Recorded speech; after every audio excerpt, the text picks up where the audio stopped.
PK ലേണിംഗ്സിന്റെ SCRT സീരീസിലേക്ക് സ്വാഗതം. നമ്മൾ ഇന്ന് സമുദ്ര ചലനങ്ങളാണ് നോക്കുന്നത് അല്ലേ. നിങ്ങൾക്ക് എക്സാമിനെ സംബന്ധിച്ച് നോക്കുമ്പോൾ അപ്പോൾ അത് ഡിഗ്രി ലെവലായാലും അതുപോലെ 10th ലെവലായാലും നിങ്ങൾക്ക് വലിയ പേടി സ്വപ്നമാണ് ഓഷൻ കറണ്ട് എന്നൊക്കെ പറയുന്നത്. വളരെ എളുപ്പമാണ് അല്ലെ. അത്യാവശ്യം അതിൻ്റെ ബേസിക് ഫാക്റ്റുകൾ പഠിച്ചു വെച്ചിരുന്ന വളരെ എളുപ്പമായിട്ടുള്ള ഒരു ഏരിയ ആണ് ഓഷൻ കറണ്ട്സ് എന്ന് പറയുന്നത്. ഇഷ്ടംമാതിരി ക്വസ്റ്റ്യൻസ് ചോദിച്ചിട്ടുള്ള ഒരു ഏരിയയാണ്. അപ്പം നമുക്ക് അതിനെ സ്കിപ്പ് ചെയ്യാൻ പറ്റാത്തൊരു ഏരിയ ആണ്. നമുക്ക് ക്ലാസ്സിലേക്ക് കടക്കാം. സമുദ്ര ചലനങ്ങൾ. അപ്പോൾ ഈ ഓഷൻ കറണ്ട് എന്ന് പറയുന്നത് സമുദ്രത്തിൻ്റെ ഒരു ചലനമാണ്. അപ്പോൾ അതിൽ എന്തൊക്കെ ടൈപ്പ് ചലനങ്ങളാണ് സമുദ്രത്തിലുള്ളത്? അപ്പോൾ നമുക്കറിയാം തിരമാലകളുണ്ട് അല്ലെ, ടൈഡ്സ് ഉണ്ട്, അപ്പോൾ വേലിയേറ്റവും വേലിയിറക്കവും ഒക്കെ ഉണ്ട്. അപ്പോൾ ഇതിൽ ഏതൊക്കെയാണ് ഇതെന്നുള്ളത് നോക്കാം. സമുദ്രങ്ങളിലെ ജലം ഒരിക്കലും നിശ്ചലമല്ല. സമുദ്രത്തിൽ ഒരിക്കലും ജലം നിശ്ചലമായിട്ടില്ല. ഞാൻ അനങ്ങുന്നില്ല, ഇനി എനിക്ക് അനങ്ങാൻ താല്പര്യമില്ല എന്നുള്ള ലെവലിലൊന്നും ഒരു സ്ഥലത്തും എന്ത് ചെയ്യുന്നില്ല, ജലം മിണ്ടാണ്ട് അങ്ങനെ ഇരിക്കുന്നില്ല, അനങ്ങാണ്ടിരിക്കുന്നില്ല. കാറ്റ്, താപനിലയിലെ വ്യത്യാസം, ലവണത്വം, ഭൂമിയുടെ ഭ്രമണം. അപ്പോൾ ഏതൊക്കെ ഫാക്ടേഴ്സ് ആണെന്ന് വെച്ച് കഴിഞ്ഞാൽ വിൻഡ് ഒരു ഫാക്ടറാണ്. ടെമ്പറേച്ചറിലുള്ളൊരു വ്യത്യാസം, അവിടെയുള്ള സലിനിറ്റിയിലെ വ്യത്യാസം, പിന്നെ അതുപോലെ ഭൂമിയുടെ ഭ്രമണം എന്ന് പറയുന്നത്, സൂര്യചന്ദ്രന്മാരുടെ ആകർഷണം അല്ലെ, സണ്ണിൻ്റെ മൂണിൻ്റെയും ആ ഒരു അട്രാക്ഷൻ, ആ ഒരു പവർ എങ്ങനെയാണ്. ഇങ്ങനെ വിവിധ ഘടകങ്ങൾ സമുദ്രജലത്തിനെ നിരന്തരം ചലിപ്പിച്ചു കൊണ്ടിരിക്കുകയാണ് ചെയ്യുന്നത്. അതുകൊണ്ടാണ് ഒരു സ്ഥലത്തും എന്ത് ചെയ്യുന്നില്ല, സമുദ്രത്തിലെ ജലം ഇങ്ങനെ അനങ്ങാതെ എങ്ങും ഇരിക്കുന്നില്ല, അല്ല നിശ്ചലമായിട്ട് എങ്ങും ഇരിക്കുന്നില്ല. സമുദ്രജലത്തിൻ്റെ ഈ ചലനങ്ങളെ പ്രധാനമായിട്ടും അവയുടെ ദിശയുടെ, അവയുടെ ഡയറക്ഷൻ്റെ അടിസ്ഥാനത്തിൽ തിരച്ചീനമായിട്ട്, അതായത് ഹൊറിസോണ്ടലായിട്ടും ആ ഒരു ഡയറക്ഷൻ, അതായത് ഈ ചലനം ഹൊറിസോണ്ടലുമായിട്ടും ഉണ്ടാകാറുണ്ട്, വെർട്ടിക്കലായിട്ടും ഉണ്ടാകാറുണ്ട്. അപ്പം രണ്ട് രീതിയിലാണ് തിരച്ചീന ചലനങ്ങളും ഉണ്ടാകാറുണ്ട്, വെർട്ടിക്കൽ ചലനങ്ങളും ഉണ്ടാകാറുണ്ട്.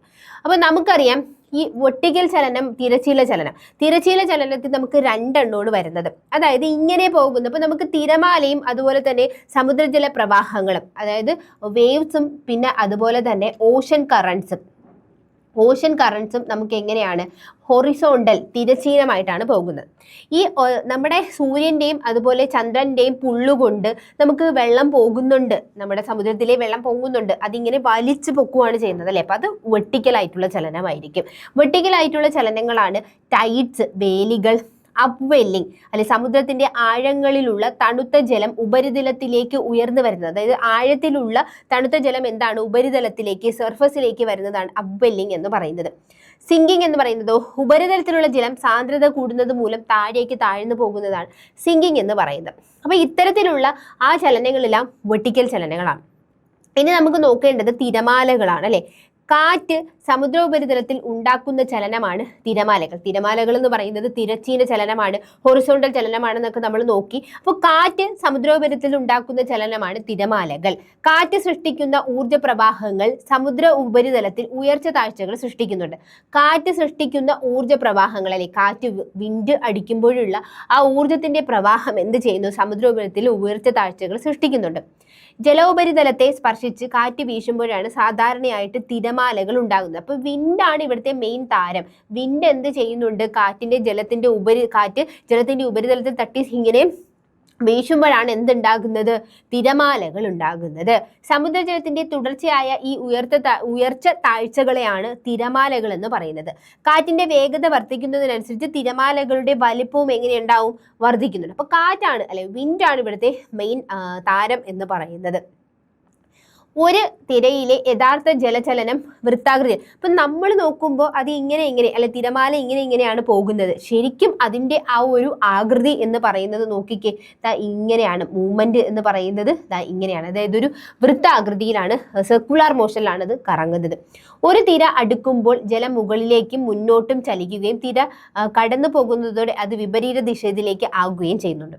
ഒരു വേവ് മോഷനാണ് അല്ലെ. തിര അടുക്കുമ്പോൾ എന്താ ചെയ്യുക, ജലം മുകളിലോട്ട് മുകളിലോട്ട് ചലിക്കുകയും തിര കടന്നു പോകുന്നതോടെ അത് വിപരീത ദിശയിലാകുകയും ചെയ്യുന്നുണ്ട്. അപ്പം നമുക്ക് കാണുമ്പോൾ ഇങ്ങനൊരു സ്ട്രക്ചറാണ് വെളിയിൽ കാണുന്നതെങ്കിലും അകത്ത് അതിങ്ങനെ ഒരു സർക്കുലർ മോഷനിലാണ് നടന്നുകൊണ്ടിരിക്കുന്നത്. ഇനി ഇതിന് ഒരുപാട് സവിശേഷതകളുണ്ടല്ലേ, തിരമാലകൾക്ക് ഒരുപാട് സവിശേഷതകൾ. അതിൻ്റെ ആ ഒരു സവിശേഷതകൾ എന്താണ്, പെക്യുലാരിറ്റീസ് എന്താണെന്ന് നോക്കാം. അപ്പം ഞാൻ പറഞ്ഞു ഈ ഒരു പൊങ്ങുന്നത് താഴ്ച എന്ന് പറഞ്ഞു. ഈ ഒരു ഇതിനെയാണ് തിരാശിഖരവും തിരാതടവും എന്ന് പറയുന്നത്, ക്രസ്റ്റ് ആൻഡ് ട്രഫ് എന്ന് പറയുന്നത് അല്ലേ. ക്രസ്റ്റ് ആൻഡ് ട്രഫ്, ഒരു തിരയുടെ ഏറ്റവും ഉയർന്ന ഭാഗത്തിനെയാണ് നമ്മൾ എന്ത് പറയുന്നത്, തിരാശിഖരം എന്ന്. അപ്പം മരത്തിൻ്റെയൊക്കെ ശിഖരം എന്ന് നമ്മൾ പറയാറില്ലേ, അപ്പോൾ ആ ഒരു ഉയർന്ന ഭാഗത്തിനെയാണ് ശിഖരം, തിരാശിഖരം എന്ന് പറയുന്നത്. അതിന് ഏറ്റവും താഴ്ന്ന ഭാഗത്തിനെയാണ് തിരാതടം എന്ന് പറയുന്നത് അല്ലെ, തിരാതടം എന്ന് പറയുന്നത്. അപ്പം നമുക്ക് വേവ് ഇങ്ങനെയാണെങ്കിൽ ഇതാണ് ക്രസ്റ്റ് എന്ന് പറയുന്നത്, ഇതാണ് ട്രഫ് എന്ന് പറയുന്നത്.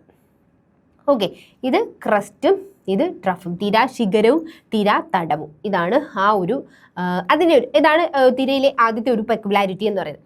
ഇനി എന്താണ് വേവ് ലെന്ത്, തിരോ ഉന്നതി എന്ന് പറയുന്നത്. ഒരു തിരാശിഖരത്തിനും തിരാതടത്തിനും ഇടയിൽ ലംബ ദൂരമാണ് തിരോന്നതി എന്ന് പറയുന്നത് അല്ലേ. അതായത്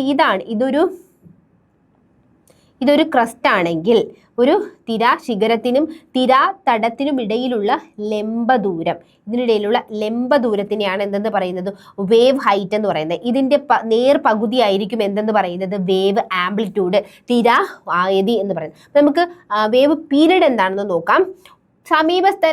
സമീപസ്ഥങ്ങളായിട്ടുള്ള രണ്ട് തിരാശിഖരങ്ങളോ തിരാതടങ്ങളോ ഒരു നിശ്ചിത സ്ഥാനം പിന്നിടാൻ എടുക്കുന്ന ഒരു സമയം. ഇപ്പോൾ തിരാശിഖരമാവാം അല്ലെങ്കിൽ തിരാതടമാവാം. ഈ ഒരു നിശ്ചിത ദൂരം, ഒരു പെർട്ടിക്കുലർ ഒരു ഏരിയ, അത് പിന്നിടാൻ എടുക്കുന്ന ആ ഒരു സമയത്തിനെയാണ് വേവ് പീരീഡ്, തിരാകാലം എന്ന് പറയുന്നത്. ഇനി എന്താണ് വേവ് ലെന്ത് എന്ന് പറയുന്നത്, രണ്ട് സമീപ തിരാശിഖരങ്ങൾക്കിടയിലെ തിരശ്ചീന ദൂരമാണ് വേവ് ലെന്ത് എന്ന് പറയുന്നത്. തിരാശിഖരങ്ങൾ, ഇപ്പോൾ രണ്ട് തിരാശിഖരം, ഇവയ്ക്കിടയിലെ തിരശ്ചീനമായിട്ടുള്ള ഈ ഹൈറ്റിനെയാണ് നമ്മൾ വേവ് ലെന്ത് എന്ന് പറയുന്നത്. ഇനി എന്താണ് വേവ് സ്പീഡ് എന്ന് പറയുന്നത്, ഒരു തിരാജലത്തിലൂടെ സഞ്ചരിക്കുന്ന വേഗമാണിത്. നോട്ട്സ് എന്ന യൂണിറ്റിലൂടെയാണ് ഇത് രേഖപ്പെടുത്തുന്നത് കേട്ടോ. ഇത്ര നോട്ട്സ് എന്ന് പറയുന്ന ആ ഒരു നോട്ട്സ് എന്ന യൂണിറ്റിലൂടെയാണ് ഈ ഒരു തിരാവേഗം, വേവ് സ്പീഡിനെ കണക്കാക്കുന്നത്. എന്താണ് വേവ് ഫ്രീക്വൻസി, തിരാ ആവർത്തി എന്ന് പറയുന്നത്, ഒരു സെക്കൻഡ് സമയത്തിൽ ഒരു നിശ്ചിത സ്ഥാനം കടന്നു പോകുന്ന തിരകളുടെ എണ്ണമാണ്. ഒരു പർട്ടിക്കുലർ സ്ഥലത്തിന് എത്ര തിരകൾ കടന്നു പോകുന്നു, ആ പർട്ടിക്കുലർ എണ്ണം, ആ എത്ര തിരകൾ എന്നതാണ് ഫ്രീക്വൻസി എന്ന് പറയുന്നത്, തിരയുടെ ആവൃത്തി എന്ന് പറയുന്നത്. അപ്പം നമ്മൾ ഇത്രയും കാര്യങ്ങൾ നോക്കിയിട്ടുണ്ട്. ഇത് നോക്കിക്കേ, ഇതാണ് ക്രസ്റ്റ്, ഇതാണ് ട്രഫ്. ഇത് നോക്കിക്കേ, ഈ ഒരു ഹൈറ്റാണ് ആംപ്ലിറ്റ്യൂഡ് എന്ന് പറയുന്നത്. ഈ ഒരു ഹൈറ്റ് നോക്കിക്കേ, ഈ ഒരു രണ്ട് ക്രസ്റ്റുകൾ തമ്മിലുള്ള ഈ ഒരു ദൂരം, തിരശ്ചീനമായ ദൂരമാണ് എന്ന് പറയുന്നത് വേവ് ലെന്ത് എന്ന് പറയുന്നത് കേട്ടോ, വേവ് ലെന്ത് എന്ന് പറയുന്നത്. അപ്പോൾ ഈ ഒരു ക്രസ്റ്റും ട്രഫും ആംപ്ലിറ്റ്യൂഡ് എന്ന് പറയുന്നത് ഇതിൻ്റെ വേവ് ഹൈറ്റിൻ്റെ പകുതി ആംപ്ലിറ്റ്യൂഡ്. ഇതാണ് ഹൈറ്റ് അല്ലെ, വേവ് ഹൈറ്റ്, ട്രഫും ക്രസ്റ്റ്, ആംപ്ലിറ്റ്യൂഡ്, വേവ് ലെന്ത്. ഇതെല്ലാം മനസ്സിലായി എന്ന് വിശ്വസിക്കുന്നു. നമുക്ക് നോക്കാം, അടുത്തതാണ് തിര കഴിഞ്ഞ് കഴിഞ്ഞാൽ നമുക്ക് നോക്കേണ്ടതാണ് വേലികൾ എന്ന് പറയുന്നത്. ഇപ്പം എന്താണ് ടൈഡ്സ് എന്ന് പറയുന്നത്, വേലികൾ. ടൈഡ്സ് എന്ന് പറഞ്ഞാൽ ചന്ദ്രന്റെയും സൂര്യന്റെയും ഗുരുത്വാകർഷണ ബലം അല്ലെ, ഗുരുത്വാകർഷണ ബലം, പിന്നെ ഉള്ളതാണ് അപകേന്ദ്ര ബലം എന്ന് പറയുന്നത്, സെൻട്രിഫ്യൂഗൽ ഫോഴ്സ് എന്ന് പറയുന്നത്. എന്നിവ കാരണം സമുദ്രജലനിരപ്പ് ഉയരുകയോ താഴുകയോ ചെയ്യുന്നതിനെയാണ് വേലിയേറ്റവും വേലി ഇറക്കവും എന്ന് പറയുന്നത്. അപ്പൊ എങ്ങോട്ടാണോ വലിക്കുന്നത് അങ്ങോട്ടേക്ക് പോകുന്നത് വേലിയേറ്റം, അപ്പുറത്തെ സൈഡ് നിങ്ങൾക്ക് കുറയുവാണെങ്കിൽ അത് വേലി ഇറക്കമാണ് വരുന്നത് അല്ലേ. അപ്പോൾ വേലിയേറ്റം, വേലി ഇറക്കം. ഭൂമി ചന്ദ്രന് അഭിമുഖമായി വരുന്ന വശത്ത് ഗുരുത്വാകർഷണ ബലത്താലും വിപരീത വശത്ത് അപകേന്ദ്ര ബലത്താലും ഒരേ സമയം വേലിയേറ്റങ്ങൾ ഉണ്ടാകാറുണ്ട്. അതായത് ഇപ്പം നമ്മൾ രണ്ട് രീതിയിൽ വേലിയേറ്റം ഉണ്ടാകാം. അതായത് ചന്ദ്രന്, ഇപ്പോൾ സൂര്യന് ഭൂമിയിലേക്കുള്ള ഗുരുത്വാകർഷണം, കാര്യം അടുത്ത് നിൽക്കുന്നത് ചന്ദ്രനാണ്. അപ്പം ചന്ദ്രന് ഭൂമിയിൽ ചെലുത്താൻ പറ്റുന്ന ആ ഒരു ബലം ഉണ്ടല്ലോ, ആ ഒരു ഇങ്ങനെ പിടിച്ചു വലിക്കാൻ പറ്റുന്ന പുള്ള്, ആ ഗുരുത്വാകർഷണ ബലമായിരിക്കും കൂടുതലുണ്ടാകുന്നത്. അത് മാത്രമല്ല വേലിയേറ്റം ഉണ്ടാക്കുന്നത്, അതുപോലെ അതിന് ഓപ്പോസിറ്റ് സെൻട്രിഫ്യൂഗൽ ഫോഴ്സ് ഉണ്ട്. ആ സെൻട്രിഫ്യൂഗൽ ഫോഴ്സിനും എന്തുണ്ടാക്കാൻ പറ്റും, വെളിയിലേക്കൊരു പുള്ള് ഉണ്ടാക്കാൻ പറ്റും. അതാണ് അവിടെയും നമുക്കൊരു വേലിയേറ്റം കാണാൻ പറ്റും. ഈ സമയം ഭൂമിയിലെ മറ്റു സമുദ്രഭാഗങ്ങളിൽ വേലി ഇറക്കവും അനുഭവപ്പെടുന്നുണ്ട്. ഇത്രയാണ് നമുക്ക് അതിൽ നോക്കാനുള്ളത്. ഇനി എന്നാൽ കാലാവസ്ഥ നിയന്ത്രിതമായി കാറ്റുകളും അന്തരീക്ഷ മർദ്ദത്തിലെ മാറ്റങ്ങളും ഉണ്ടാക്കുന്ന ഇത്തരം ചലനങ്ങളെയാണ് നമ്മൾ സർജസ് എന്ന് പറയുന്നത്. അതായത് കാലാവസ്ഥ നിയന്ത്രിതമായിട്ട് അന്തരീക്ഷ മർദ്ദത്തിലെ ഉണ്ടാകുന്ന ഇത്തരം ചലനങ്ങൾക്കാണ് എന്തെന്ന് പറയുന്നത്, സർജസ് എന്ന് പറയുന്നത്. വേലിയേറ്റങ്ങളുടെ വലുപ്പത്തെ സ്വാധീനിക്കുന്ന മറ്റ് ഘടകങ്ങൾ തിരാരേഖയോട് ചേർന്നുള്ള ഉൾക്കടലുകളുടെ ആകൃതിയും അഴിമുഖങ്ങളുമാണ്. അതായത് അഴിമുഖങ്ങളാണ്, ചോർപ്പിന്റെ ആകൃതിയിലുള്ള ഉൾക്കടലിലുള്ള വേലിയേറ്റ വ്യാപ്തി കൂടുതലായിരിക്കും. ദ്വീപുകൾക്കിടയിൽ അതോ ഉൾക്കടലിലേക്കോ അഴിമുഖത്തിലേക്കോ വേലിയേറ്റ ജലം ഒഴുകുന്നതിനെ വേലിയേറ്റ പ്രവാഹം ടൈഡൽ കറൻസ് എന്നാണ് വിളിക്കുന്നത്. അതായത് ദ്വീപുകൾക്കിടയിലോ ഉൾക്കടലുകളിലേക്കോ അഴിമുഖങ്ങളിലേക്കോ വേലിയേറ്റ ജലം അങ്ങോട്ടേക്ക് ഇറങ്ങുകയാണെങ്കിൽ അതിനെ ടൈഡ് കറൻസ് എന്നാണ്, ഓഷ്യൻ കറൻസ് എന്നല്ല, ടൈഡ് കറൻസ് എന്നാണ് വിളിക്കുന്നത്. ഇനി നമുക്ക് വിവിധ തരം വേലിയേറ്റങ്ങളുണ്ട് അല്ലെ, പല തരത്തിലുള്ള വേലിയേറ്റങ്ങളുണ്ട്. വേലിയുടെ ആവർത്തി, ദിശ, ചലനം എന്നിവ എല്ലായ്പ്പോഴും ഒരുപോലെ ആയിരിക്കത്തില്ല. അതിന്റെ ആവൃത്തിയും അതിന്റെ ദിശയും ചലനവും ഒക്കെ എങ്ങനെയായിരിക്കും, വ്യത്യാസപ്പെട്ടിരിക്കും. ഒരു ദിവസത്തെ അതായത് 24 hours വേലികളുടെ ആവർത്തനം, ഉയരം എന്നിവ അടിസ്ഥാനമാക്കി വേലികളെ തരംതിരിക്കാം. നമുക്ക് പല രീതിയിൽ തരംതിരിക്കാം. ഇതിലിപ്പോൾ ആദ്യത്തെ രീതി എന്ന് പറയുന്നത് ആവർത്തനത്തെ അടിസ്ഥാനമാക്കിയുള്ള വിവിധതരം വേലികളാണ്. ഏതൊക്കെ രീതിയിലാണ് ഇത് ആവർത്തിക്കുന്നത് എന്നുള്ളതാണ്. അതിൽ നമുക്ക് വരുന്നതാണ് സെമി ഡ്യൂണൽ ടൈഡ്സ്, ഡ്യൂണൽ ടൈഡ്സ്, അതുപോലെ തന്നെ മിക്സഡ് ടൈഡ്സ്. ഇതിൽ സെമി ഡ്യൂണൽ ടൈഡ്സ് എന്ന് പറഞ്ഞു കഴിഞ്ഞാൽ അപ്പം നമുക്ക് സെമി സർക്കിൾ, സെമി ഹെമിസ്ഫിയർ എന്നൊക്കെ പറയാറില്ലേ. അപ്പോൾ അതൊക്കെ നമുക്കിപ്പോൾ സെമി സർക്കിൾ എന്നൊക്കെ പറയുമ്പോൾ പകുതി എന്നുള്ളൊരു അർത്ഥത്തിലാണ് പറയുന്നത്. ശരിക്കും പറഞ്ഞാൽ ഒരു ഡ്യൂണൽ ടൈഡ് എന്ന് പറഞ്ഞാൽ ഒരു ദിവസത്തിൽ പ്രതിദിനം ഒരു വേലിയേറ്റവും ഒരു വേലിയിറക്കവും മാത്രമായിരിക്കും ആ 24 hours നടക്കുന്നത്. പക്ഷേ ഇതിനെ രണ്ടായിട്ട്, അതായത് പ്രതിദിനം 2 വീതം വേലിയേറ്റങ്ങളും വേലിയിറക്കവും എന്നിവയാണ് വരുന്നതെങ്കിൽ ആ വേലിനെയാണ് നമ്മൾ എന്തെന്ന് പറയുന്നത്, സെമി ഡ്യൂണൽ ടൈഡ്സ് എന്ന് പറയുന്നത്. ഏതാണ്ട് ഒരേ ഉയരമായിരിക്കും എന്നതാണ് ഇതിന്റെ സവിശേഷത. ഒരേ ഹൈറ്റിലുള്ളതായിരിക്കും സെമി ഡ്യൂണൽ ടൈഡ്സിന്റെ ഒരു പ്രത്യേകത, സവിശേഷത എന്ന് പറയുന്നത്. ഡ്യൂണൽ ടൈഡ്സിനെ സംബന്ധിച്ചാണെങ്കിൽ ഒരു ദിവസം ഒരു വേലിയേറ്റവും ഒരു വേലിയിറക്കവുമാണ് സംഭവിക്കുന്നത്. തുടർച്ചയായ വേലികൾക്ക് ഏതാണ്ട് ഒരേ ഉയരമായിരിക്കും ഉണ്ടാവുക, തുടർച്ചയായുള്ളതിന് ഏതാണ്ട് ഉയരം. ഇനി മിക്സഡ് എന്ന് പറഞ്ഞു കഴിഞ്ഞാൽ എങ്ങനെയായിരിക്കും, ഉയരത്തിൽ വ്യതിയാനങ്ങളുള്ള വേലികളായിരിക്കും, ഒരേ ഹൈറ്റ് ഉള്ളവയല്ല. വടക്കേ അമേരിക്കയുടെ പടിഞ്ഞാറൻ തീരത്തും പസഫിക്കൻ സമുദ്രത്തിലെ പല ദ്വീപുകളിലും പൊതുവെ ഉണ്ടാകുന്ന വേലികൾ എന്ന് പറയുന്നത് മിക്സഡ് ടൈഡ്സ് ആയിരിക്കും.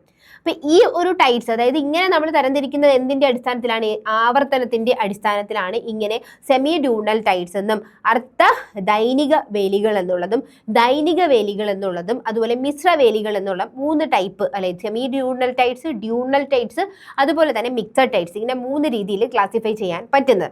ഇനി നമുക്ക് അടുത്തൊരു ക്ലാസിഫിക്കേഷൻ വരുന്നത് എങ്ങനെയെന്ന് വെച്ച് കഴിഞ്ഞാൽ, നമ്മൾ പറഞ്ഞു ഇപ്പൊ സൂര്യനും ചന്ദ്രനും എങ്ങനെയാണ് ഒരു പുള്ള് ഉണ്ടാകും എർത്തിന്മേൽ. അപ്പൊ എർത്തിന്മേലുള്ള പുള്ളെന്ന് പറഞ്ഞാൽ ഈ ഒരു ജലത്തിന്, സമുദ്രത്തിലുള്ള ജലത്തിലും ആ ഒരു പുള്ളുണ്ടാകാറുണ്ട്. ഇങ്ങനെ സൂര്യൻ, ചന്ദ്രൻ, ഭൂമി എന്നിവയുടെ സ്ഥാനം, ഇതിന്റെ പൊസിഷൻ അനുസരിച്ചിട്ടായിരിക്കും ഈ പുള്ളിലുണ്ടാകുന്ന എനർജി അല്ലെ എത്രത്തോളം വലിക്കാം. ഇപ്പൊ ഇങ്ങനെ അടുത്ത് നിന്ന് വലിക്കുന്നത് പോലെയല്ല ദൂരെ നിന്ന് വലിക്കുന്നതിന്റെ ഒരു ഇന്റൻസിറ്റി എന്ന് പറയുന്നത്. അപ്പം ഇവരുടെ സ്ഥാനം, ഈ 3 പേരുടെയും സ്ഥാനത്തിന്റെ അടിസ്ഥാനത്തിൽ വേലികളെ നമുക്ക് വീണ്ടും തരംതിരിക്കാൻ പറ്റും. ഭൂമിക്ക് ആപേക്ഷികമായി സൂര്യന്റെയും ചന്ദ്രന്റെയും സ്ഥാനത്തെ ആശ്രയിച്ച് വേലിയേറ്റങ്ങളുടെ ഉയരത്തിൽ എങ്ങനെയായിരിക്കും ഗണ്യമായ മാറ്റം ഉണ്ടാകാറുണ്ട്. ഇങ്ങനെയാണ് നമ്മൾ spring tides and neap tides എന്ന് ക്ലാസിഫൈ ചെയ്യുന്നത്. വാവു വേലികളും സപ്തമി വേലികളും എന്ന് ക്ലാസിഫൈ ചെയ്യുന്നത്. എങ്ങനെയാണ് spring tides and neap tides എന്ന്, spring tides and neap tides എന്ന് ക്ലാസിഫൈ ചെയ്യുന്നത്. എന്താണ് വാവു വേലികൾ, സ്പ്രിംഗ് ടൈഡ്സ് എന്ന് നോക്കാം. ഭൂമിക്ക് ആപേക്ഷികമായുള്ള സൂര്യന്റെയും ചന്ദ്രന്റെയും സ്ഥാനം പ്രത്യക്ഷത്തിൽ വേലികളുടെ ഉയരത്തെ സ്വാധീനിക്കുന്നു. സൂര്യനും ചന്ദ്രനും ഭൂമിയും എങ്ങനെയായിരിക്കും, സ്ട്രെയിറ്റ് ലൈനിലായിരിക്കും, നേർരേഖയിലായിരിക്കുമ്പോൾ വേലിയേറ്റങ്ങളുടെ ഉയരം എങ്ങനെയായിരിക്കും, കൂടുതലായിരിക്കും, അല്ലെങ്കിൽ നേർരേഖയിൽ നിൽക്കുകയാണ്. വാവുവേലികൾ എന്ന് വിളിക്കുന്ന ഇത്തരം വേലികൾ അമാവാസി, പൗർണമി ദിവസങ്ങളിലായിരിക്കും എന്ത് വരുന്നത്, ഫുൾ മൂൺ, ന്യൂ മൂൺ ദിവസങ്ങളിലായിരിക്കും ഈ ഒരു വേലികൾ ഉണ്ടാകുന്നത്. ആ ഒരു സ്ട്രെയിറ്റ് ലൈൻ വരുന്നതാണ് ഈ കൊടുത്തിരിക്കുന്നത്. Spring tides full moon, new മൂണിലാണ് ഉണ്ടാകുന്നത്.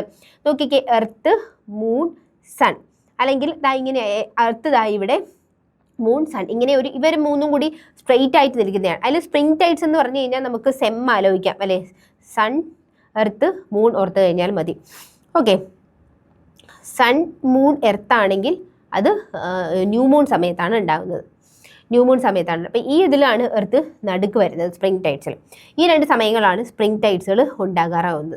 ഇനി ഈ ഒരു ഫസ്റ്റ് ക്വാർട്ടർ മൂണിലും ലാസ്റ്റ് ക്വാർട്ടർ മൂണിലും ഇതിങ്ങനെ ഒരു 90 ഡിഗ്രി ഇതിൽ വരുന്നത് അല്ലേ, എർത്തും സണ്ണും അതുപോലെ തന്നെ എർത്ത്, സണ്ണ്, മൂൺ, ഇവർ 3 കൂടി ഇങ്ങനെ ഒരു 90 ഡിഗ്രി ഇതിൽ വരുമ്പോഴാണ് എന്ത് ഫോം ചെയ്യുന്നത്, നീപ്പ് ടൈഡ്സ് ഫോം ചെയ്യുന്നത്. സപ്തമി വേലികൾ നീപ്പ് ടൈഡ്സ്. വാവു വേലികൾക്കും സപ്തമി വേലികൾക്കും ഇടയിൽ പൊതുവെ 7 ദിവസത്തിന്റെ ഇടവേള ഉണ്ടാകും. ഭൂമിക്ക് ആപേക്ഷികമായി സൂര്യന്റെയും ചന്ദ്രന്റെയും സ്ഥാനം മട്ടക്കോണിലാകുമ്പോൾ സൂര്യന്റെയും ചന്ദ്രന്റെയും ബലങ്ങൾ ഒന്നിനൊന്ന് എതിരായി പ്രവർത്തിക്കുന്നു. സൂര്യന്റെ ഗുരുത്വാകർഷണം ചെലുത്തുന്ന എതിർബലം മൂലം ചന്ദ്രൻ സൃഷ്ടിക്കുന്ന വേലിയേറ്റങ്ങൾ ദുർബലമാക്കപ്പെടുകയാണ് ചെയ്യുന്നത്. സൂര്യന്റെ ഗുരുത്വാകർഷണം ചെലുത്തുന്ന എതിർബലം മൂലം ചന്ദ്രൻ സൃഷ്ടിക്കുന്ന വേലിയേറ്റങ്ങൾക്ക് എന്താവും, വീക്കായി പോവുകയാണ് ചെയ്യുന്നത്. അപ്പൊ അവര് വീക്കായി പോവുകയാണ് ചെയ്യുന്നത്. മാസത്തിലൊരിക്കൽ ചന്ദ്രന്റെ ഭ്രമണപഥം ഭൂമിയോട് ഏറ്റവും അടുത്തെത്തുമ്പോൾ അതിനെയാണ് പെരിജി എന്ന് പറയുന്നത്. ഇനി ഈ ഒരു അടുത്തെത്തുന്ന സമയത്ത് പെരിജി ആയിരിക്കുമ്പോൾ സാധാരണ ഈ വ്യത്യാസപ്പെട്ട വേലിയിറങ്ങൽ കൂടുതൽ ശക്തമാകും. ഒരു ഏറ്റവും അടുത്താകുമ്പോൾ പുള്ളി അത്രയും കൂടുകയാണ് ചെയ്യുന്നത്. എന്നാൽ ഇതേ സമയം പോലെ തന്നെ ഈ ഒരു 2 ആഴ്ച പിന്നിടുമ്പോൾ എന്ത് ചെയ്യും, ചന്ദ്രൻ ഭൂമിയിൽ നിന്ന് ഏറ്റവും അകലെ എത്തും. അതിനെയാണ് അപ്പോജി എന്ന് പറയുന്നത്. അപ്പോൾ മാസത്തിൽ ഒരിക്കൽ അങ്ങനെ സംഭവിക്കാറുണ്ട്. ഈ അവസരത്തിൽ വേലിയിറക്ക നിരപ്പുകൾ തമ്മിലുള്ള അന്തരം വർദ്ധിക്കുന്നു എന്ന് പറയുന്നത് പെരിജിയുടെ സമയത്താണ്. ഇനി അപ്പോജിയുടെ സമയത്താണെങ്കിലോ ഈ അവസരത്തിൽ ചന്ദ്രൻ ചെലുത്തുന്ന ഗുരുത്വാകർഷണ ബലം കുറയുകയും വേലിയിറക്ക നിരപ്പുകൾ തമ്മിലുള്ള അന്തരം കുറയുകയും ചെയ്യുന്നു. ഇത്രയും പൊക്കി വലിയ പൊങ്ങി ഉള്ള വേലികളല്ല ഏതിൽ വരുന്നത്, അപ്പോജി എന്ന് പറയുന്ന സ്ഥലത്ത് വരുന്നത്. അപ്പൊ ഇതുപോലെ തന്നെ എല്ലാ വർഷവും ഏതാണ്ട് ജനുവരി 3-ാം മാസത്തോടുകൂടി ഭൂമിയുടെ സ്ഥാനം എന്ന് പറയുന്നത് സൂര്യന്റെ ഏറ്റവും അടുത്താണ് പെരിഹീലിയോൺ എന്ന് പറയും. സൂര്യൻ ഭൂമിയുടെ ഏറ്റവും അടുത്ത് വരുന്നത് പെരിഹീലിയോൺ ആണ്. മറ്റേത് പെരിജി അപ്പോജി ആണെങ്കിൽ ഇത് പെരിഹീലിയോൺ അപ്ഹീലിയോൺ ആണ്. അപ്പ് എന്ന് പറയുമ്പോൾ പൊക്കത്തിൽ ദൂരത്തിൽ നിൽക്കുന്നു എന്ന് ഓർത്താൽ മതി. അപ്ഹീലിയോൺ എന്ന് പറയുന്നത് ജൂലൈ 4 ഏറ്റവും ഭൂമിയും സൂര്യനും ഏറ്റവും അകലത്തിൽ നിൽക്കുന്നത് അപ്പീരിയഡ്. അപ്പൊ ഈ ദിനങ്ങളിൽ വേലിയിറക്കത്തിന്റെ അന്തരം എന്ന് പറയുന്നത് ഏറ്റവും കുറവായിരിക്കും. പെരിഹീലിയോണിന്റെ സമയത്താണെങ്കിൽ എന്തായിരിക്കും, ഈ ഒരു അന്തരം വളരെ കൂടുതലായിരിക്കും. ഒരു വേലിയേറ്റത്ത് നിന്ന് വേലിയിറക്കത്തിലേക്കുള്ള ജലനിരപ്പ് താഴുന്നു. അപ്പോൾ വേലിയേറ്റത്ത് നിന്ന് വേലിയേറ്റത്തേക്ക് ഇറങ്ങുന്ന ആ ഒരു സമയത്തിനാണ് എബ് എന്ന് പറയുന്നത്. ഇനി വേലിയിറക്കത്തിൽ നിന്ന് വേലിയേറ്റത്തിലേക്കാണെങ്കിൽ ഫ്ലോ അഥവാ ഫ്ലഡ് എന്നാണ് ഇതിനെ വിളിക്കുന്നത്. എബും ഫ്ലോ അഥവാ ഫ്ലഡും ഓർത്ത് വെച്ചിരിക്കുക. ഇനി നമുക്ക് നോക്കാനുള്ളതാണ് ഇപ്പോൾ നമ്മൾ ഓഷ്യൻ കറൻസ് എന്ന് പറയുന്നത്. ഓഷ്യൻ കറൻസ് എന്ന് പറയുന്നത് ഏതിൽ വരുന്നതാണ്, ഹൊറിസോണ്ടൽ മൂവ്മെന്റിൽ വരുന്നതാണ് അല്ലേ. അപ്പോൾ ഓഷ്യൻ കറൻസ് എന്ന് പറഞ്ഞു കഴിഞ്ഞാൽ സമുദ്രത്തിനുള്ളിൽ, അതായത് ഓഷനിലുള്ളിൽ ഒരു നദി പോലെ ജലം ഒഴുകുന്നതിനെയാണ് ഓഷ്യൻ കറൻസ് എന്ന് പറയുന്നത്. സമുദ്രത്തിലെ ജലം ഒരു നദി ഒഴുകുന്നത് പോലെ നിശ്ചിതമായ ദിശയിലൂടെയും പാതയിലൂടെയും തുടർച്ചയായി സഞ്ചരിക്കുന്നതിനെയാണ് സമുദ്രജല പ്രവാഹങ്ങൾ ഓഷ്യൻ കറൻസ് എന്ന് പറയുന്നത്. 2 തരത്തിലുള്ള ബലങ്ങളാണ് സമുദ്രജല പ്രവാഹങ്ങളെ സ്വാധീനിക്കുന്നത്. ഒന്നെന്ന് പറയുന്നത് ഇതൊരു സ്റ്റാർട്ട് ചെയ്യാൻ, അതായത് ഈ ജലത്തിന്റെ ചലനം കാരണമാകുന്ന പ്രാഥമികം, അതായത് പ്രൈമറി ആയിട്ടുള്ള ഫോഴ്സസ് ഉണ്ടായിരിക്കും. ഇനി അതിന്റെ സെക്കൻഡറി ഫോഴ്സ് എന്ന് പറയുന്നത് ഈ ജലപ്രവാഹങ്ങളുടെ ഒഴുക്കിനെ കൺട്രോൾ ചെയ്യാൻ പറ്റുന്നതാണ് സെക്കൻഡറി ആയിട്ട് വരുന്നത്. അപ്പൊ ജലത്തിന്റെ ചലനത്തിന് കാരണമാകുന്ന പ്രൈമറി ഫോഴ്സസും ഉണ്ട്, പിന്നെ ഇതിനെ നിയന്ത്രിക്കാൻ കൺട്രോൾ ചെയ്യാൻ പറ്റുന്ന സെക്കൻഡറി ഫോഴ്സസും ഉണ്ട്. ഇങ്ങനെയുള്ള 2 ബലങ്ങളാണ് ഓഷ്യൻ കറൻസിനെ സ്വാധീനിക്കുന്നത്. സമുദ്രജല പ്രവാഹങ്ങളെ സ്വാധീനിക്കുന്ന പ്രാഥമിക ബലങ്ങൾ എന്ന് പറയുന്നത് ഏതൊക്കെയാ? സൗരോർജ്ജത്താലുള്ള താപനം, അതുപോലെ കാറ്റ്, വിൻഡ് എന്ന് പറയുന്നത് വലിയൊരു ഫാക്ടറാണ് അല്ലെ. പിന്നെ ഗുരുത്വാകർഷണം, അതുപോലെ തന്നെ കോറിയോളിസിസ് ബലം. ഇത്രയാണ് ഏതിൽ വരുന്നത്, പ്രാഥമികമായിട്ടുള്ള ബലങ്ങൾ. സൗരോർജ്ജമേറ്റ് സമുദ്രജലം വികസിക്കുന്നു. അതിനാലാണ് മധ്യ അക്ഷാംശ മേഖലകളെ അപേക്ഷിച്ച് ഭൂമധ്യരേഖാ പ്രദേശത്ത് എന്ത് സംഭവിക്കുന്നത്, സമുദ്രനിരപ്പ് 8 സെന്റിമീറ്ററോളം ഒക്കെ ഉയർന്ന് കാണപ്പെടുന്നു. ഇത്തരത്തിൽ സൃഷ്ടിക്കപ്പെടുന്ന നേരിയ ചരിവിലൂടെയുള്ള ജലം ഒഴുകുന്നു. സമുദ്രോപരിതലത്തിലൂടെ വീശുന്ന കാറ്റുകൾ സമ്മർദ്ദത്താൽ ജലത്തെ എന്താക്കുന്നു, ചലന വിധേയമാക്കുന്നു.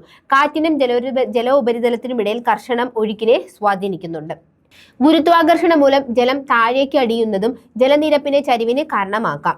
കോറിയോളിസിസ് പ്രഭാവ നിമിത്തം ഉത്തരാർദ്ധ ഗോളത്തിൽ എന്ന് പറയും. അപ്പൊ കോറിയോളിസിസ് എഫക്റ്റ് എന്ന് പറയുന്നത് എപ്പോഴും എങ്ങനെയാണ്, കോറിയോളിസിസ് എന്ന് പറയുന്ന എഫക്റ്റിൽ എപ്പോഴും ഉത്തരാർദ്ധ ഗോളത്തിൽ നോർത്തേൺ ഹെമിസ്ഫിയറിൽ മൂവ് ചെയ്യുന്ന ഒബ്ജക്റ്റുകൾ എന്ന് പറയുന്നത് അതിൻ്റെ എപ്പോഴും ഏത് സൈഡിലോട്ടാണ്, റൈറ്റ് സൈഡിലോട്ടാണ് ചരിക്കുന്നത്.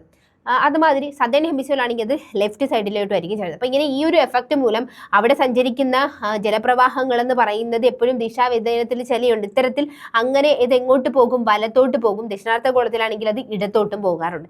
ഇത്തരത്തിൽ അതിവിശാല സമുദ്രഭാഗങ്ങളെ ചുറ്റി ഉണ്ടാകുന്ന ചാക്രിക ജലപ്രവാഹങ്ങളെയാണ് ഗയേഴ്സ് എന്ന് പറയുന്നത്. എന്താണ് ഗയേഴ്സ് എന്ന് പറയുന്നത്? എല്ലാ സമുദ്രതടങ്ങളിലും വൃത്താകൃതിയിൽ വിശാല ജലപ്രവാഹങ്ങൾ ഉണ്ടാകാറുണ്ട്. സമുദ്രത്തിലെ ജലത്തിന്റെ സാന്ദ്രതയിലെ വ്യത്യാസങ്ങൾ ലംബദിശയിലുള്ള ജലപ്രവാഹങ്ങൾ സൃഷ്ടിക്കുന്നുണ്ട്. ലവണത്വം കൂടിയ ജലത്തിന് ലവണത്വം കുറഞ്ഞ ജലത്തേക്കാൾ സാന്ദ്രത കൂടുതലായിരിക്കും. സാന്ദ്രത കൂടിയ ജലം താഴേക്ക് ഇറങ്ങാനും സാന്ദ്രത കുറഞ്ഞ ജലം മുകളിലേക്ക് ഉയരാനും പ്രവണത കാണിക്കാറുണ്ട്. ഡെൻസിറ്റി കൂടിയതാണെങ്കിൽ താഴേക്ക് പോകും, കുറഞ്ഞതാണെങ്കിൽ മുകളിലേക്ക് പോകും. ധ്രുവീയ മേഖലയിൽ ശീതജലം താഴ്ന്നിറങ്ങുകയും ചെയ്യുന്നു അല്ലെ. ശീതജലം താഴ്ന്നിറങ്ങുന്നു, ഡെൻസിറ്റി കൂടി താഴ്ന്നിറങ്ങുന്നു. സാവധാനം മധ്യരേഖാ പ്രദേശത്തേക്ക് നീങ്ങുകയും ചെയ്യുന്നതിലൂടെ ശീതജല പ്രവാഹങ്ങൾ ഉണ്ടാകും. അപ്പൊ നമുക്കറിയാം പോളാർ റീജിയൻസിൽ എന്ന് പറയുന്നത് വളരെ തണുപ്പാണ്. അപ്പോൾ അവിടുത്തെ ഓഷ്യൻ കറൻസ് എന്ന് പറയുന്നത് വളരെ തണുപ്പായിരിക്കും. തണുപ്പ് ഒരു ഇതാവുമ്പോഴത്തേക്ക് അതിന് ഡെൻസിറ്റി കൂടുന്നതുകൊണ്ട് താഴ്ന്നിറങ്ങി എങ്ങോട്ടേക്ക് ചലിക്കുവാണ്, ഭൂമധ്യരേഖാ പ്രദേശത്തോട്ട് ചലിക്കുവാണ് ചെയ്യുന്നത്. ഇതേമാതിരി ഭൂമധ്യരേഖാ പ്രദേശത്തുണ്ടാകുന്ന എന്ത് ചെയ്യുന്നുണ്ട്, ധ്രുവീയ മേഖലകളിൽ താഴ്ന്നിറങ്ങിയ ശീതജലത്തിന്റെ സ്ഥാനം കൈയടക്കുന്നതിനായി മധ്യരേഖാ പ്രദേശത്ത് നിന്നും ഉപരിതലത്തിലൂടെ ഉഷ്ണജലം എങ്ങോട്ട് പോകും? ധ്രുവത്തിന് അഭിമുഖമായിട്ട് അങ്ങോട്ടേക്ക് പോകും. അപ്പൊ എവിടെ നിന്നാണോ സ്റ്റാർട്ട്, ഇപ്പൊ വിൻഡിന്റെ കാര്യം പറഞ്ഞതുപോലെ തന്നെ ഭൂമധ്യരേഖാ പ്രദേശത്ത് നിന്ന് സ്റ്റാർട്ട് ചെയ്യുന്നത് കൊണ്ട് തന്നെ വളരെ ചൂട് പിടിച്ചതായിരിക്കും. അതുകൊണ്ട് തന്നെ അത് വാം കറണ്ട് ആയിരിക്കും അല്ലെ. പോളാർ റീജിയനിൽ നിന്ന് വരുന്നത്, ധ്രുവത്തിൽ നിന്ന് വരുന്നത് കൊണ്ട് തന്നെ വളരെ തണുത്ത കറണ്ട് ആയിരിക്കും. അതുകൊണ്ട് അത് കോൾഡ് കറണ്ട് ആയിരിക്കും എന്നുള്ളത് ഓർത്ത് വെച്ചിരിക്കുക. ഇനി വിവിധ തരം സമുദ്രജല പ്രവാഹങ്ങൾ ഉണ്ടാകുന്നില്ലേ. സമുദ്രജല പ്രവാഹങ്ങളെ അവയുടെ ആഴം അടിസ്ഥാനമാക്കി നമുക്ക് സർഫസ് കറണ്ട് എന്നും ഡീപ്പ് വാട്ടർ കറണ്ട്സ് എന്നും തരംതിരിക്കാൻ പറ്റും. അതായത് ഉപരിതല ജലപ്രവാഹങ്ങളും അഗാധ സമുദ്ര ജലപ്രവാഹങ്ങളെന്നും നമുക്ക് തരംതിരിക്കാൻ പറ്റും. ആകെ സമുദ്രത്തിന്റെ 10% ഉപരിതല ജലപ്രവാഹങ്ങൾ ഉൾക്കൊള്ളുന്നതാണ്. ഇത് ഏകദേശം സമുദ്രോപരിതലത്തിൽ നിന്നും 400 മീറ്റർ താഴ്ച വരെയാണ്. അഗാധ സമുദ്ര പ്രവാഹങ്ങളാണ് ബാക്കി 90% സമുദ്രജലം. 10% കഴിഞ്ഞാൽ ബാക്കി 90 എന്ന് പറഞ്ഞാൽ ഡീപ്പ് കറണ്ടുകളാണ് വരുന്നത്.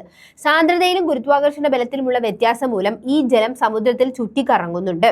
സമുദ്രജലത്തിന്റെ സാന്ദ്രത ഉയരുന്നതിന് പ്രാപ്തമായ കുറഞ്ഞ താപനിലയുള്ള ഉയർന്ന അക്ഷാംശ പ്രദേശങ്ങളിൽ ജലം അഗാധ സമുദ്രത്തിലേക്ക് താഴ്ന്നിറങ്ങുന്നുണ്ട്.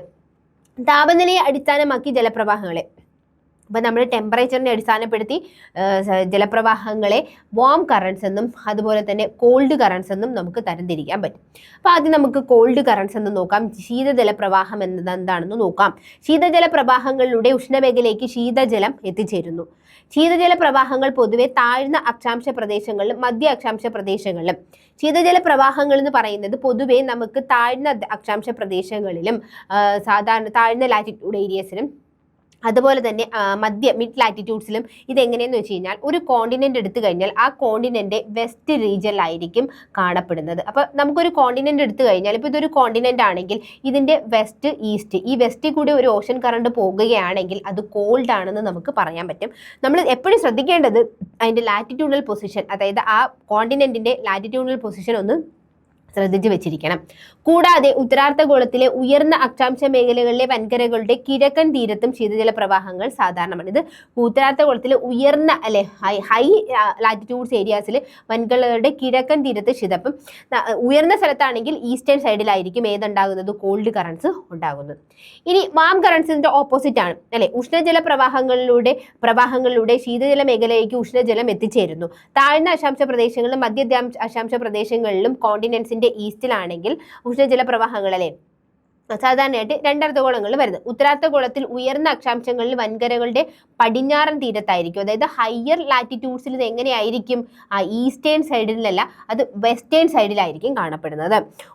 ഉപോഷ്ണ മേഖലകളിലെ വൻകരകളുടെ കിഴക്കൻ തീരങ്ങളിൽ ഉഷ്ണജല പ്രവാഹങ്ങൾ മൂലം നല്ല മഴ ലഭിക്കുന്നുണ്ട്. ഉഷ്ണജല പ്രവാഹങ്ങളും ശീതജല പ്രവാഹങ്ങളും സംഗമിക്കുന്ന ഇടങ്ങളുണ്ടാവും. ചിലപ്പോൾ ഹോട്ടായിട്ടുള്ള വാം കറണ്ട്സും അതുപോലെ കോൾഡ് കറണ്ട്സും സംഗമിക്കുന്ന ഏരിയ എന്ന് പറയുന്നത് പ്ലാങ്ക്ടൺസിനൊക്കെ വളരെ നന്നായിട്ട് വളരാൻ ഉള്ളൊരു ഏരിയ ആണ്. അപ്പോൾ പ്ലാങ്ക്ടൺസ് കൂടുതലാണെങ്കിൽ അതിനെ ഭക്ഷിക്കാനായിട്ട് അവിടെ ഇഷ്ടംമാതിരി എന്തുണ്ടാകാറുണ്ട്, മത്സ്യങ്ങൾ ഉണ്ടാകാറുണ്ട്. അപ്പോൾ അത് വളരെ ഫിഷിംഗ് ആയിട്ടുള്ള ഏരിയ, ഫിഷിംഗ് ഏരിയാസ് ആയിരിക്കും എന്ന് പറയുന്നത്. ഫിഷിംഗ് ഹാർബറൊക്കെ ഉണ്ടാകുന്നതല്ലേ, ഹാർബേഴ്സ് ഒക്കെ ഉണ്ടാകുന്നത് ഈ ഒരു ഏരിയയിലായിരിക്കും. ഇത് മത്സ്യങ്ങൾക്ക് മികച്ച ആഹാരമായതിനാൽ ഇത്തരം മേഖലകൾ ലോകത്തിലെ പ്രധാന മത്സ്യബന്ധന കേന്ദ്രമായിട്ട് മാറാറുണ്ട്. ഇനി നമുക്ക് വിവിധ തരം ഓഷൻ കറൻസുകളാണ് നോക്കാനുള്ളത് അല്ലെ. പലതരത്തിലുള്ള ഓഷൻ കറൻസ്, പല ഓഷൻസ് കാണപ്പെടുന്നത് അറ്റ്ലാന്റിക് ഓഷനിലും പസഫിക് ഓഷനിലും ഇന്ത്യൻ മഹാസമുദ്രത്തിലും ഒക്കെ കാണപ്പെടുന്ന ഓഷൻ കറണ്ടുകളാണ് നോക്കുന്നത്. നമുക്ക് ഓരോന്നായിട്ട് നോക്കാം. നമുക്ക് ആദ്യം നോക്കുന്നത് പസഫിക് സമുദ്രത്തിലുള്ള ഉഷ്ണജല പ്രവാഹങ്ങളാണ് നോക്കേണ്ടത്. അതായത് വാം കറണ്ടുകളാണ് നമ്മൾ നോക്കുന്നത്. പസഫിക് ഓഷനിലുള്ള വാം കറണ്ടുകളാണ് നമ്മൾ നോക്കുന്നത്. ഇത് കോൾഡ് കറണ്ട്സ്. വാം കറണ്ടുകളിൽ എന്ന് പറയുമ്പോൾ കുറോഷിയോ കറണ്ട്. ഇപ്പം നിങ്ങൾക്ക് ഞാൻ ചെറിയ കോഡ് പറയാം. ഇപ്പം എബ്രഹാം ഖുറേഷി എന്നൊക്കെ നിങ്ങൾ ഫിലിമിലൊക്കെ ക്യാരക്ടേഴ്സിനെ കേട്ടി വളരെ ചൂടനായിട്ടുള്ള ക്യാരക്ടറാണ്. അപ്പോൾ അത് കേൾക്കുമ്പോൾ തന്നെ മനസ്സിലാവും പസഫിക് സമുദ്രത്തിലെ വാം കറണ്ടാണ്. വടക്കൻ പസഫിക് പ്രവാഹം, ഈസ്റ്റ് ഓസ്ട്രേലിയൻ പ്രവാഹം ഇതെന്ന് പറയുന്നത് വാം കറണ്ട്. അപ്പോൾ ഈസ്റ്റ് ഓസ്ട്രേലിയൻ എന്ന് പറയുമ്പോൾ നമ്മൾ ശ്രദ്ധിക്കേണ്ടത് ഈസ്റ്റ് ഓസ്ട്രേലിയൻ എന്ന് പറയുമ്പോൾ നമ്മൾ ഇതാണ് അല്ലെ, ഈസ്റ്റ് ഓസ്ട്രേലിയ. ഇത് അങ്ങ് ഹയർ ആൽറ്റിറ്റ്യൂഡ്സിൽ വരുന്നതല്ല. അപ്പോൾ ഈസ്റ്റ് ആ ഒരു മിഡ് ലാറ്റിറ്റ്യൂഡ്സിലേക്ക് വരുന്നത് ഈസ്റ്റിൽ വരുന്ന കറണ്ടുകളെല്ലാം എന്തായിരിക്കും, വാം കറണ്ടുകളായിരിക്കും. അതുകൊണ്ട് ഈസ്റ്റ് ഓസ്ട്രേലിയൻ കറണ്ട്. പിന്നെ നമുക്ക് വരുന്ന കുറേഷ്യോ കറണ്ട്, പിന്നെ ഏതാ വരുന്നത്, നോർത്ത് പസഫിക് കറണ്ട്. ഇവയൊക്കെ ഏതിൽ വരുന്നതാണ്, ഇവയൊക്കെ വടക്കൻ പസഫിക് കറണ്ട് അല്ലെ, പസഫിക് പ്രവാഹം. ഈസ്റ്റ് ഓസ്ട്രേലിയനൊക്കെ ഉഷ്ണജല പ്രവാഹമാണ്. ഇനി ശീതജല പ്രവാഹമാണ് ഒയേഷ്യ. കുറേശ്ശെ ചൂടനാണെങ്കിൽ ഒയേഷ്യ വളരെ പാവമാണ്, തണുപ്പനാണ്, ശീതജല പ്രവാഹമാണ്. കാലിഫോർണിയൻ പ്രവാഹം, പെറു അല്ലെങ്കിൽ ഹംബോൾട്ട് പ്രവാഹം. പെറു അല്ലെങ്കിൽ ഹംബോൾട്ട് പ്രവാഹം. നോക്കിക്കേ, ഒയേഷ്യോ തണുപ്പനാണ് അല്ലെ, തണുപ്പനാണ്. അത് ഇതിൽ നമ്മൾ ശ്രദ്ധിക്കേണ്ടത്, ഇതിൽ നമുക്ക് ബ്ലൂ കളറിൽ കൊടുത്തിരിക്കുന്നതെന്ന് പറയുന്നത് കോൾഡ് കറണ്ടും, റെഡിൽ കൊടുത്തിരിക്കുന്നതിൽ ചുട്ടു ചുവപ്പായി എന്നുള്ളത് ഓർത്താൽ മതി. ചുവപ്പ് കൊടുത്തിരിക്കുന്നത് വോം കറണ്ടുകളാണ്. അപ്പോൾ ഈ ഒയേഷ്യ എന്ന് പറയുന്നത് കോൾഡ് കറണ്ടാണ്. കാലിഫോർണിയ എന്ന് പറയുന്നതും പെറു ഹംബോൾട്ട് എന്ന് പറയുന്നതും ഏതാണ് കോൾഡ് കറണ്ടാണ്. പസഫിക് ഓഷനിൽ കാണപ്പെടുന്ന പെറു അല്ലെങ്കിൽ ഹംബോൾട്ട് എന്ന് പറയുന്ന പസഫിക് ഓഷനിൽ കാണപ്പെടുന്ന കോൾഡ് കറണ്ടാണെന്നുള്ളത് ഓർത്ത് വെച്ചിരിക്കുക. ഇനി അടുത്ത് നോക്കുന്നത് അറ്റ്ലാന്റിക് സമുദ്രത്തിലാണ്. അറ്റ്ലാന്റിക് സമുദ്രത്തിലാണ് ഗൾഫ് സ്ട്രീം. ഗൾഫ് എന്നൊക്കെ പറയുന്നത് വളരെ ചൂടുള്ള അല്ലെ മണലാരണ്യം എന്നൊക്കെ നിങ്ങൾ കേട്ടിട്ടുണ്ടായിരിക്കുമല്ലോ. അപ്പോൾ ഗൾഫ് എന്ന് പറയുന്നത് കേൾക്കുമ്പോഴേ അറിയാം വാം കറണ്ടാണ്, അറ്റ്ലാന്റിക് ഓഷനിലാണ്. ബ്രസീൽ പ്രവാഹം, വടക്കൻ Atlantic drift, north Atlantic drift. നോക്കിക്കേ, ഗൾഫ് സ്ട്രീം വാം കറണ്ടാണ്, ഇത് അറ്റ്ലാന്റിക് ഓഷനാണ്. ബ്രസീൽ കറണ്ട് എന്ന് പറയുന്നത് ഈ ഒരു സൗത്ത് അമേരിക്കയുടെ എങ്ങോട്ടാണ് വരുന്നത്, ഈസ്റ്റിലാണ് വരുന്നത്. അതെന്ന് പറയുന്നത് ഈസ്റ്റിലോട്ട് വരുവാണെങ്കിൽ അത് എങ്ങനെ ആയിരിക്കും, അതൊരു വാം കറണ്ട് ആയിരിക്കും. ഗൾഫ് സ്ട്രീം, പിന്നെ നോർത്ത് അറ്റ്ലാന്റിക് ഡ്രിഫ്റ്റ് അല്ലെ, നോർത്ത് അറ്റ്ലാന്റിക് ഡ്രിഫ്റ്റും ഒക്കെ ഏതിലാണ് വരുന്നത്, അറ്റ്ലാന്റിക് ഓഷനിൽ വരുന്ന ഒരു വോം കറണ്ടുകളാണ്. ഇതിൽ നോക്കിക്കുക, ബെങ്കുവേല എന്ന് പറയുന്ന അറ്റ്ലാന്റിക് ഓഷനിൽ ബെങ്കുവേല എന്ന് പറയുന്നത് ആഫ്രിക്കയുടെ ഏത് സൈഡിലാണ് കാണപ്പെടുന്നത്, വെസ്റ്റേൺ സൈഡിൽ കാണപ്പെടുന്നത്. അപ്പോൾ അതുകൊണ്ട് തന്നെ അതൊരു കോൾഡ് കറണ്ടാണ്. ബെങ്കുവേല, കാനറി, കണ്ടോ, ലാബ്രഡോർ, ഇതൊക്കെയാണ് നമുക്ക് ഇതിൽ കാണപ്പെടുന്ന അറ്റ്ലാന്റിക് ഓഷനിൽ കാണപ്പെടുന്ന കോൾഡ് കറണ്ട്സ് എന്ന് പറയുന്നത്. ഈ ഗൾഫ് സ്ട്രീമും ലാബ്രഡോറും ചേരുന്ന പ്രദേശം എന്ന് പറയുന്നത് വലിയൊരു ഫിഷിംഗ് ഹാർബർ ആണെന്നുള്ളത് ഓർത്ത് വെച്ചിരിക്കുക. നോക്കിക്കേ, കാലിഫോർണിയ, പെറു ഹംബോൾട്ട് പ്രവാഹം അത് ശീതജല പ്രവാഹം പസഫിക് ഓഷനിൽ. ഇത് ലാബ്രഡോർ, കാനറി, ബെങ്കുവേല, ഫാക്ലാൻഡ് പ്രവാഹം. ഇതെല്ലാം ഏതിലാണ് വരുന്നത്, അറ്റ്ലാന്റിക് സമുദ്രത്തിലാണ്. ഇനി നമ്മുടെ ഇന്ത്യൻ മഹാസമുദ്രത്തിൽ വരുന്നതാണ് അഗുൽഹാസും മുസാംബിക്കും എന്ന് പറയുന്നത് ഒരു വോം കറണ്ടാണ് നമ്മുടെ ഇന്ത്യൻ ഓഷനിൽ വരുന്നത്. പടിഞ്ഞാറൻ ഓസ്ട്രേലിയൻ പ്രവാഹം എന്ന് പറയുന്നത് ഒരു കോൾഡ് കറണ്ടാണ്. നമ്മുടെ ഏതിൽ വരുന്നതാ, ഇന്ത്യൻ ഓഷനിൽ വരുന്ന അഗുൽഹാസും മുസാംബിക്കും, അത് വോം കറണ്ടാണ് അല്ലേ. വെസ്റ്റ് ഓസ്ട്രേലിയ എന്ന് പറയുന്നത് ഇന്ത്യൻ ഓഷനിൽ വരുന്ന കോൾഡ് കറണ്ട്. അപ്പം ഇത്രയാണ് നമുക്ക് ഓഷൻ കറണ്ട്സുമായി ബന്ധപ്പെട്ട് സ്കൂൾ ടെക്സ്റ്റ് ബുക്കുകളിൽ പഠിക്കാനുള്ളത്. നന്നായിട്ട് നോക്കി വെച്ചിരിക്കുക. ഓരോ കറണ്ടും ഏതൊക്കെ സമുദ്രത്തിലാണ് എന്നുള്ളതും നന്നായിട്ട് പഠിച്ചു വെച്ചിരിക്കുക. പിന്നെ ചില കോഡുകൾ എന്നൊക്കെ പറഞ്ഞു കഴിഞ്ഞാൽ ഇപ്പം നമുക്ക് ലാബിലൊക്കെ കയറി കഴിഞ്ഞ് കഴിഞ്ഞാൽ എന്തായാലും AC ആയിരിക്കും അല്ലേ, അപ്പോൾ അത് വളരെ കോൾഡ് ആയിട്ടുള്ള കറണ്ട്. അതുപോലെ നമുക്ക് കുറേശ്ശി, ഒയേഷ്യോ അങ്ങനെ നമുക്ക് കണക്ട് ചെയ്യാം. പിന്നെ അഗുൽഹാസ് എന്ന് പറയുന്ന ഏതെങ്കിലും ഒരു ഫ്രണ്ടിനെ ചൂടെടുത്തിരുന്നപ്പോൾ മൊസാംബി കിട്ടാത്തതുകൊണ്ട് ആൾ ചൂടായെന്നോ അങ്ങനെ എന്തെങ്കിലും പഠിച്ചു വെച്ച് കഴിഞ്ഞാൽ ഇന്ത്യൻ ഓഷനിലെ വാം കറണ്ടുകളൊക്കെ നമുക്ക് നന്നായിട്ട് കിട്ടും. പിന്നെ ഈ ഒരു വെസ്റ്റും ഈസ്റ്റും അല്ലെ, വെസ്റ്റ് ഓസ്ട്രേലിയ, ഈസ്റ്റ് ഓസ്ട്രേലിയ, അതും വെച്ച് നമുക്ക് ഒരു കോണ്ടിനെന്റിന്റെ വെസ്റ്റിലും ഈസ്റ്റിലും വരുന്നത് ഏത് കറണ്ടുകളാണെന്നുള്ള ലെവലിൽ അതും കിട്ടും. പിന്നെ ഗൾഫ് സ്ട്രീം എന്ന് പറയുന്നതും ഒരു കോഡിന് നമുക്ക് കിട്ടാവുന്നതേ ഉള്ളൂ. അപ്പോൾ ഇത്രയാണ് നമുക്ക് ഓഷൻ കറണ്ട്സ് അല്ലെങ്കിൽ സമുദ്രത്തിന്റെ ചലനങ്ങൾ എന്ന് പറയുന്ന ഈ ഒരു ടോപ്പിക്കിൽ പഠിക്കാനുള്ളത്. SCERT 6ാം ക്ലാസ്സിലെ 10ാമത്തെ ചാപ്റ്ററും 11ാം ക്ലാസ്സിലെ ഈ 11ാം ക്ലാസ്സിൽ വളരെ ഇലാബറേറ്റ് ആയിട്ട് തന്നെ ഇത് കൊടുത്തിട്ടുണ്ട്. അതിലെ 14ാമത്തെ ചാപ്റ്ററുമാണ് നമ്മൾ ഡിസ്കസ് ചെയ്തത്. ഈ ഒരു ചാപ്റ്റേഴ്സിലൂടെ നിങ്ങളും ഒന്ന് കടന്നുപോയി നന്നായിട്ട് നോക്കുക കേട്ടോ. അപ്പോൾ ഇത്രയാണ് നമുക്കിതിൽ നോക്കാനുള്ളത്. അടുത്ത ക്ലാസ്സുമായിട്ട് നമുക്ക് വീണ്ടും കാണാം.